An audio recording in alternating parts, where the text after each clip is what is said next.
ಸ್ನೇಹಿತರೆ ಎಲ್ಲರಿಗೂ ನಮಸ್ಕಾರ. ಗೃಹಲಕ್ಷ್ಮಿ ಯೋಜನೆಯ 29ನೇ ಕಂತಿನ ಹಣ ಬಿಡುಗಡೆ ಆಗಿದೆ ಅಂತ ನಿನ್ನೆ ವಿಡಿಯೋದಲ್ಲಿ ತಿಳಿಸ್ಕೊಟ್ಟಿದೆ. ಸೊ ಅದರಲ್ಲಿ ಸಾಕಷ್ಟು ಜನರು ನಮ್ಮ ಜಿಲ್ಲೆಗೆ ಬಂದಿಲ್ಲ ಅಂತ ಕಾಮೆಂಟ್ ಮಾಡ್ತಾ ಇದ್ರು. ಇವತ್ತಿನ ವಿಡಿಯೋದಲ್ಲಿ ಗೃಹಲಕ್ಷ್ಮಿ ಯೋಜನೆಯ 29ನೇ ಕಂತಿನ ಹಣ ಯಾವ ಯಾವ ಜಿಲ್ಲೆಯವರಿಗೆ ಬಿಡುಗಡೆ ಆಗಿದೆ ಅಂತ ತಿಳಿಸ್ಕೊಡ್ತೀನಿ ಮೊದಲನೇ ಹಂತದಲ್ಲಿ. ಸೊ ಅದಾದ್ಮೇಲೆ 28ನೇ ಕಂತಿನ ಹಣ ಬಂದಿಲ್ಲ ಅಂತಾನೂ ಕೂಡ ಸಾಕಷ್ಟು ಜನರು ಕಾಮೆಂಟ್ ಮಾಡ್ತಾ ಇದ್ದಾರೆ.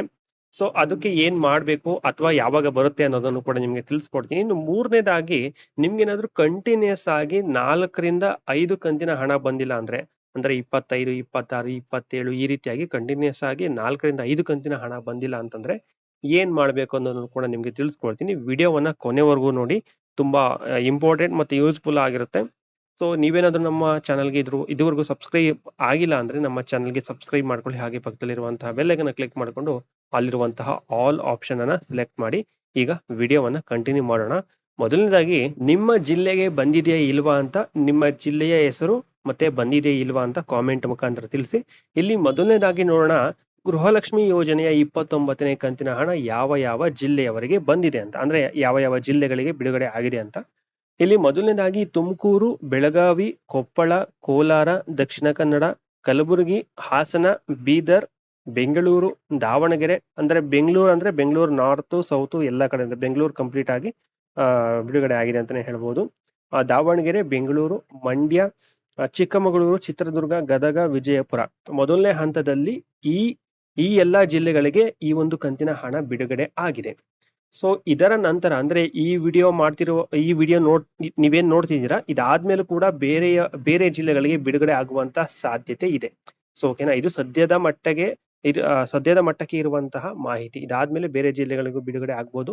ಸೊ ಈಗ ಸದ್ಯದ ಮಟ್ಟಿಗೆ ಅಂದ್ರೆ ಈ ವಿಡಿಯೋ ಮಾಡ್ತಿರುವಂತಹ ಸಮಯದ ಒಳಗಡೆ ಏನಿದೆ, ಸೊ ಇದರ ಒಳಗಡೆ ಇಷ್ಟು ಜಿಲ್ಲೆಗಳಿಗೆ ಬಿಡುಗಡೆ ಆಗಿದೆ. ನೀವು ಕಾಮೆಂಟ್ ಮುಖಾಂತರ ತಿಳಿಸಿ ನಿಮ್ಮ ಒಂದು ಜಿಲ್ಲೆಗೆ ಬಂದಿದೆಯಾ ಇಲ್ವಾ ಅಂತ. ಇನ್ನು ನೆಕ್ಸ್ಟ್ 28ನೇ ಕಂತಿನ ಹಣ ಬಂದಿಲ್ಲ ಅಂತ ಕೆಲವರು ಇಲ್ಲಿ ಕಾಮೆಂಟ್ ಮಾಡ್ತಾ ಇದ್ದೀರಾ. ಇಲ್ಲಿ ಬೀದರ್ ನಲ್ಲಿ ಏನಾಗಿದೆ ಅಂದ್ರೆ 6ನೇ ತಾರೀಕು 28ನೇ ಕಂತಿನ ಹಣ ಬಂದಿದೆ. ಹಾಗೆಯೇ 7ನೇ ತಾರೀಕು 29ನೇ ಕಂತಿನ ಹಣ ಬಂದಿದೆ. ಸೊ ಹಾಗಾಗಿ 28ನೇ ಕಂತಿನ ಹಣ ಯಾರ್ಯಾರಿಗೆ ಬಂದಿಲ್ಲ ವೇಟ್ ಮಾಡಿ, ಖಂಡಿತವಾಗ್ಲೂ ಬರುತ್ತೆ. ಯಾಕೆಂದ್ರೆ ನಿಮ್ಗೆ ಇವತ್ತು 28ನೇ ಕಂತಿನ ಹಣ ಬಂದು ನಾಳೆ 29ನೇ ಕಂತಿನ ಹಣ ಬರ್ಬೋದು, ಅಥವಾ ಎರಡು ಒಟ್ಟಿಗೆ ಕೂಡ ಬರುವಂತ ಸಾಧ್ಯತೆ 100% ಇದೆ. ಸೊ ನೀವು ವರಿ ಮಾಡ್ಕೋಬೇಡಿ, 28ನೇ ಕಂತಿನ ಹಣ ಜೊತೆಗೆ 29ನೇ ಕಂತಿನ ಹಣನೂ ಕೂಡ ಬರುತ್ತೆ. ಅದು ಒಂದೇ ದಿನ ಬರ್ಬೋದು ಅಥವಾ ಒಂದು ದಿನ ಅಂತರದಲ್ಲಿ ಬರ್ಬೋದು. ವರಿ ಮಾಡ್ಕೋಬೇಡಿ, ನಿಮ್ಗೆ ಖಂಡಿತವಾಗ್ಲೂ ಬಂದೇ ಬರುತ್ತೆ ಅಂತಾನೆ ಹೇಳ್ಬೋದು. ಇನ್ನು ಕೊನೆಯದಾಗಿ ಕಂಟಿನ್ಯೂಸ್ ಆಗಿ 4ರಿಂದ 5 ಕಂತು ಬಂದಿಲ್ಲ ಅಂದ್ರೆ ಏನ್ ಮಾಡ್ಬೇಕು ಅಂದ್ರೆ, ನಿಮ್ಗೆ ಅದು ನಾರ್ಮಲ್ ಆಗಿ ಯಾವುದೇ ಇಶ್ಯೂ ಇಲ್ಲ ಅಂದ್ರೆ ಅಥವಾ ಯಾವುದೇ ತೊಂದರೆ ಇಲ್ಲ ಅಂದ್ರೆ 4ರಿಂದ 5 ಕಂತಿನ ಹಣ ನಿಲ್ಲೋದಿಲ್ಲ, ಅಂದ್ರೆ ಬಂದೇ ಬರುತ್ತೆ. ಯಾವುದೇ ರೀತಿ ತೊಂದರೆ ಇಲ್ಲ ಅಂದ್ರೆ.